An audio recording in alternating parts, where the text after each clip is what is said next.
관용 여권 발급에 좀 허술한 부분이 보여서 해외 업무에는 무게를 많이 두는데 기본 행정 업무에 대해서는 소홀한 태도를 가지고 있지 않은가. 안전점검이 허점이 있었다는 것을 보여주는 거 아닌가요? 네, 그럼 인정을 합니다. 단원들 생명 안전이 제일 우선적인 것이고,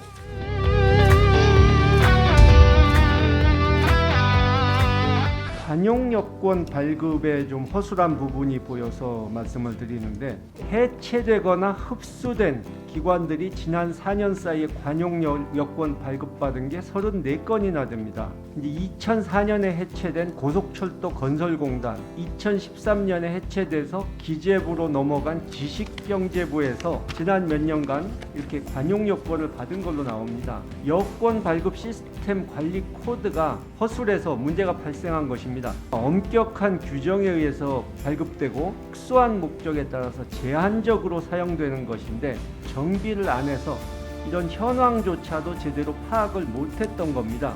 저희 의원실에서 자료 제출 요구하고 나서야 문제를 인정하고 지금 업데이트를 하고 있는 것으로 알고 있습니다. 해외 업무에는 무게를 많이 두는데 대국민 영사 서비스나 기본 행정 업무에 대해서는 상당히 소홀한 태도를 가지고 있지 않은가. 이유가 뭐라고 생각하십니까? 느슨했던 부분들이 좀 있었던 것 같습니다. 왜 이렇게 됐는지 다 챙겨보고 보완토록 하겠습니다. 코이카의 국가별 사업에 대해서 2020년부터 환경사회 세이프가드 제도를 시행 중인데요. 원조를 받는 국가, 수원국의 환경사회적 악영향을 미리 확인하기 위한 것이죠. 수원기관이 확인사항을 체크한 스크리닝지를 제출하면 코이카가 이것을 심사해 가지고 발생 문제의 크기와 가능성에 따라서 A, B, C 등급으로 구분해서 시행하시는 거 맞죠? 네, 그렇습니다. 코이카의 그 환경사회 세이프가드 운영 실태를 확인해 봤는데 전체적으로 문제가 있어 보입니다. 스크리닝지를 제출 안 했는데도 심사를 받고 진행된 사업이 8개고요. 심사 자체를 건너뛰고 진행된 사업이 2개. 특히 미얀마의 태양광 전력 시스템 구축 사업은 B등급 환경에 상당한 문제가 있을 가능성이 있다, 그렇게 보여지는 예민한 사업인데 스크리닝지 심사가 없이 사업 진행이 됐고, 부실 제출된 스크리닝지로 심사된 것들이 있는데, 베트남 녹색 성장 계획 지원 사업 경우를 보면은 프로젝트 기본 정보가 통째로 누락이 되어 있고 149개 사업 스크리닝지에서 10개만 확인했는데도 체크리스트가 통째로 비는 그런 문제 없는 스크리닝지가 오히려 드물다고 할 수 있을 정도였습니다. 또 지침에는 스크리닝 결과를 웹사이트에 공개한다고 돼 있는데 공개가 안 되고 있습니다. 이런 부분에 대해서 어떻게 생각하십니까?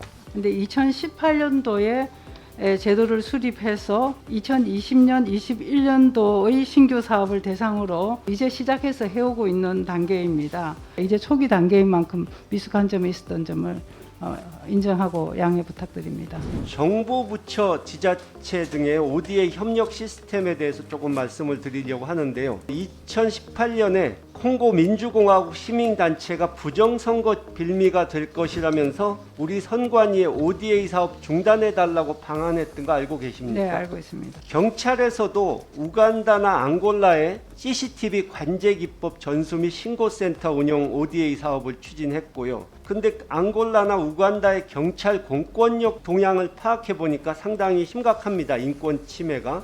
결국 인권 존중이 제대로 되지 않는 곳에 해당 ODA를 추진했다는 얘기죠. ODA 사업을 실시할 때 상대국 정세를 좀 꼼꼼하게 봐야 하는데, 독재 체제, 권위주의 정부 체제 하에서 경찰 공권력을 강화해주는 ODA는 오히려 그쪽 국민들과의 정서적 갈등이라든가 반감을 사가지고 외교 갈등의 불씨를 제공할 수 있습니다.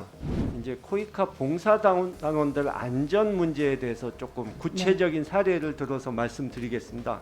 국민신문고에 카메룬 봉사단원 물품 도난 및 성폭행 미수 사건 사무처 안전조치가 미흡했다 하는 것이 코이카 대상 민원으로 제기된 적이 있습니다. 1년 전에. 네. 알고 계시죠? 네, 알고 있습니다. 단원이 현지 적응 교육을 받기 위해서 파견된 숙소에서 3일 만에 사건이 발생했는데 범행 경로로 사용된 창문은 방범창이 없었고 숙소의 메인 게이트도 항상 열려 있었다. 이런 얘기가 있고 단순 절도가 아니라 안전을 확인하지 않음에 따른 단원의 생명이 위협받았던 중대한 사안이라는 지적이 있었습니다. 숙소를 정할 때 준수해야 할 지침, 기준이 없었고 안전점검이 그 당시만 해도 좀 허점이 있었다는 것을 예. 보여주는 거 아닌가요? 네, 그럼 인정을 합니다.